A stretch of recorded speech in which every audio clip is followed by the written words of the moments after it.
it's not a matter of hitting me back. He can hit me many, many times. Sabi ko nga po kanina, Mr. President, that's irrelevant to me. It's no longer important to me.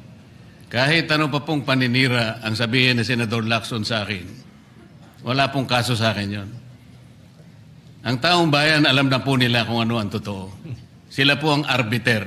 Silang magsasabi kung totoo lahat po ang pinag-uusapan natin dito. At kung ano ang sinabi laban sa akin. Ang gusto ko lang pong linawin, Mr. President, kung talagang pinaninindigan ni Senator Lacson yung patakaran na kanyang huling sinabi at binigyan ng emphasis kung saan ang mga ebidensya pupuntahan natin.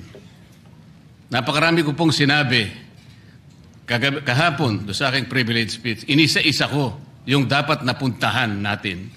Para sa ganon, lahat ng inaakala nating ebidensyang magtuturo kung saan dapat at kung sino dapat ang managot, doon lang natin makikita at ang taong bayan po ay nakikinig at nagbabantay.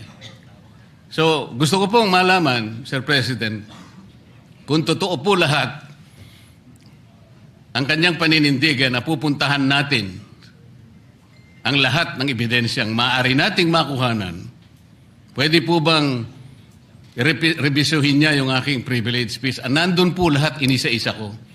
At nagtapos nga po ako doon sa 18 ex-marine officials sa iba pa yatang mga official ng ating sandatahang lakas ang nandun.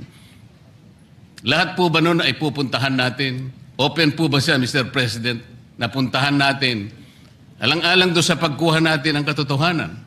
At makukuha lang natin ang katotohanan kung aharap lahat ang mga taong binanggit ko sa aking privilege speech. Huwag tayong magbibigay ng teorya ng kahit ano. Ako po'y nananalig na kapag sila'y humarap, may kakayahan naman ang komite, Mr. President. Makita natin kung talagang nagsisinungaling o hindi. Meron po tayong patakaran. Meron tayong remedyo kapag nagsisinungaling sila. Nakukontempt natin, ikinukulong po natin ang nagsasabi ng hindi totoo. Payagan lang natin, lahat sila may karapatang magsabi, mag-contribute sa ikahahanap ng katotohanan na lahat po tayo ay merong interes. Yun lang po gusto ko malaman, Mr. President, kung si Senador Lacson po ay tapat sa kanyang paninindigan, dapat sana lahat po ng aking sinabi, hindi naman po makakasama, makakatulong po sa ating lahat para makagawa tayo ng isang ulat. Sapagkat ngayon, kagaya po ng kanyang inamin, ang tagal na po nung sinirculate na ulat na sa online. At sabi niya, isa pa lang po ang pumirma. So, pwede po bang malaman sa ating kasama, Senador Lacson, lahat po ba nung aking binanggit sa aking privilege speech ay tutunguhan natin sapagkat potential po na panggagalingan ng maraming ebidensya?